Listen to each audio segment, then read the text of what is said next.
everyone and welcome back to another video. If you're new here, I'm Donna and I make videos all about saving money, family food and general family life. So if that's your kind of thing, don't forget to subscribe by hitting the button down below. Today I'm going to be sharing with you 5 really easy ways that you can save money in 2023. Now, you know, we've heard a lot about the price increases recently all over the world, but you know, obviously I'm UK based, so I know there's lots of price increases in the UK, and also, you know, cost of living crisis and things like that. Wages aren't going up enough to kind of match how much it's costing us to live nowadays. So it's really important that we try and make some savings where we can. And also, you might just be feeling the pinch a little bit after Christmas. January is always a really tough month when we've kind of overspent in December for Christmas, and you know, you're trying to maybe pay some stuff off, or you might just be trying to sort of save some money and put away for next year or birthdays or whatever it may be. So I hope these tips will help you to save some money going into 2023. So my first tip is to think about where you are shopping and how you are shopping. So I try really at the moment to shop in places like Lidl, Aldi and Asda. I find those a lot cheaper than some of the other supermarkets, especially places like Morrison's and Tesco seem to be getting a lot more expensive recently. I think probably Asda, Aldi and Lidl are the cheaper 3. I like to keep an eye on Which UK, which regularly post each month what has been the cheapest supermarket. And I think the last few months of 2022 were Lidl, Aldi and Asda were the cheapest ones. So I like to keep an eye on that just to get a rough idea. But generally when I go into Lidl and Aldi especially, I'm very impressed with their prices. Thinking about how you can shop in those places, I would suggest maybe buying own brand items. So I like to buy things like the budget kind of tinned goods, so like chopped tomatoes, baked beans, tuna, anything like that that you can buy kind of their own brand. Obviously Lidl and Aldi only tend to have their own brand, but if you shop in places like Asda or anywhere else, think about switching down and getting the supermarket own brand. And things like cereals and things as well, you really can't tell that much difference, especially you know, kids cereal. The things that they sort of like tend to be, you know, the same whether or not you buy a branded version or a supermarket own, and you can save lots of money there. Also, you can think about buying in bulk, so the bigger bags of rice and pasta that you can buy actually works out cheaper. Same with chicken, anything like that. If you buy the 2 kilogram packs, they actually work out a lot cheaper. You need to have a look at the price per 100 grams or per kilogram and work out kind of what is better value.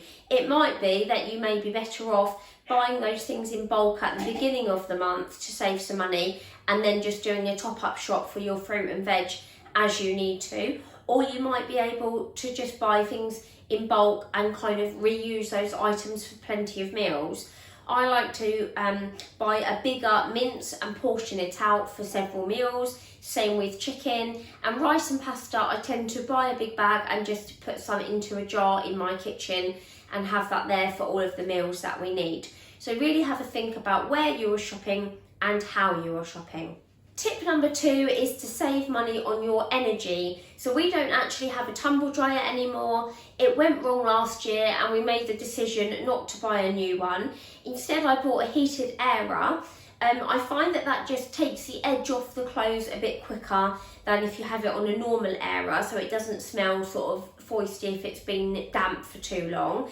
And when it's pretty much dry, I fold that up and pop it in my airing cupboard, and I get another load of washing on and get that on the heated airer, and by the time that's dry, the load in the airing cupboard is ready to pop away in the drawers, and then I can put another load in. So I keep it as a continuous cycle of kind of washing, have it on the airer, have it in the airing cupboard, and pop it away. Obviously you can put it on just a normal air and stand it in front of your radiator.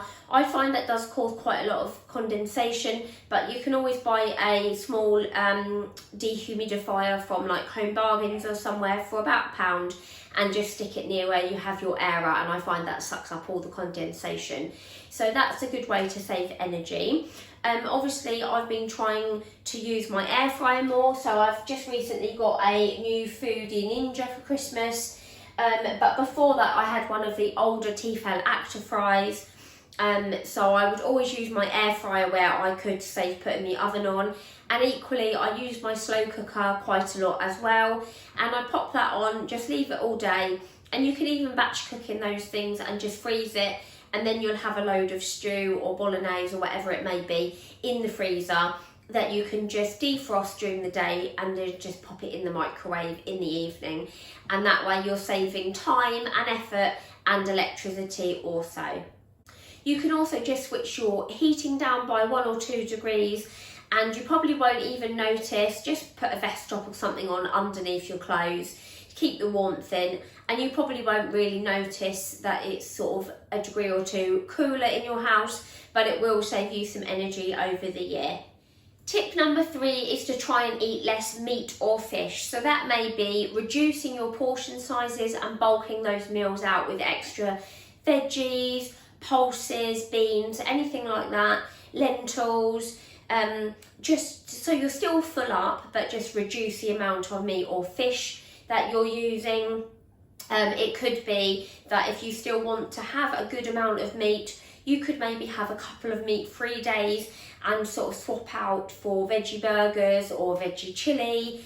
I made a really nice vegetable curry a few weeks ago. You could just have a really cheap meal, so just have some pasta and sauce, have a jacket potato with some cheese and beans.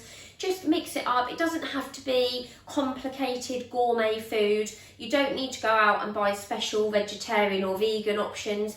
You can just simply remove the meat from some of your meals and just replace it with veggies, or just have a really simple one. I love the days where we just bang a jacket potato, and you can do it in the microwave and then crisp it up in your air fryer, or I've done slow cooker jacket potatoes. So yeah, just sort of think about things that you enjoy eating. You could just have egg and chips for dinner one day, you know, just quick and easy, something tasty, something cheap that will fill everybody up, and you'll be surprised if you have a few meals like that in your weekly shopping, it will actually reduce your bill by quite a bit. Tip number 4 is to make fake-away meals and buy fake-aways to cook at home. I think a lot of us go into January especially with all good intentions of cooking everything from scratch, eating healthily all the time, and then it gets to a Friday or a Saturday, you're tired from a week at work, you fancy a treat, you can't be bothered to cook, so you ring up and you order a takeaway, and before you know it, you spent £40–50 on a takeaway. Why not plan that into your weekly meal plan and think ahead? You can cook a curry, you could maybe do some like enchiladas or something, or even if you don't fancy cooking, just buy some frozen pizzas from the supermarket and have those in the freezer. We love to just on a Friday put in a couple of pizzas and some chips into the oven, cook them up, sit in the lounge, put a film on as a family, eat some pizzas and just chill out. You know, it costs a few pounds and you feel like you've had a real treat. So why not plan those into your meal plan? You can obviously make those as healthy or as unhealthy as you want. You could cook a curry from scratch at home. You could make pizza from scratch at home. Or if you're like me and you fancy a treat and fancy a day off cooking, you could buy one of the takeaway bags. We tried a Thai one from Asda before Christmas and it was really tasty, and I think it was about £6. We've also had the curry bags, which were about £6 or £7, or like I say, some frozen pizzas. So take away the guilt, plan in a treat meal each week and get it on a budget instead of phoning up and paying £50 for a takeaway. My last tip, and probably one of the more trickier ones, is to try and have a sort of no spend month or no spend year, or whatever you want to do. really after Christmas, hopefully you've got all of those things that were on your wish list that you wanted for Christmas, so you shouldn't have really anything in mind that you're desperate to buy. But you can always think about if there is anything you want to buy, you can have a rummage in your cupboards, see what you've got, maybe come up with some new outfits based on what you've got in your wardrobe. If you want to go out, you can make use of free activities such as country parks, play parks, go to your local library to borrow books or DVDs or anything else, so that you're not buying anything.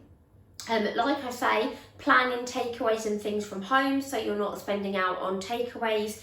Get that travel mug out and make your tea and coffee to take with you, or your hot chocolate, whatever you need. Plan in have lunch before you go, or take lunch out with you. And you may even be able to make some money by having a rummage at home, reselling any clothes, any unwanted gifts, anything like that that you don't need. Sell it on eBay or Vinted or somewhere like that and make yourself some money. And then if there's anything you do need to buy, you can always use the money you've made from selling your unwanted items to buy sort of some other second-hand items or whatever on eBay. So maybe try really hard. It might not be the whole year. I would find it really, really hard not to buy anything for the whole year. But maybe just for January and February, while, you know, all of the things you got for Christmas are really new, you might think, actually, I really don't need anything this month. We're full up on chocolate and mince pies and everything else. So it might be that you can kind of forego some of those takeaways and coffees and whatnot, and just see if you can save a bit of money going into January and February. So I hope those tips have been useful for you. I'm certainly going to be doing these going into 2023 in order to save some money. So I hope you do too. If there's anything else you can think of that you would like to share with everybody, please leave a comment below. It will be really useful if you've got some tips and tricks that you can share with everybody. And also let me know if you already do any of these, or if you're going to give any of these a try. I love to chat to you all in the comments. So like I say, please don't forget to give the video a like and subscribe if you haven't already. It's completely free for you, and I will be sharing lots more money saving ideas, meals on a budget, and also, like I say, I've got a new air fryer, so I'm going to be sharing some air fryer and slow cooker recipes with you guys as well. So yeah, just leaves me to say thanks so much for watching, and I'll see you guys in another video.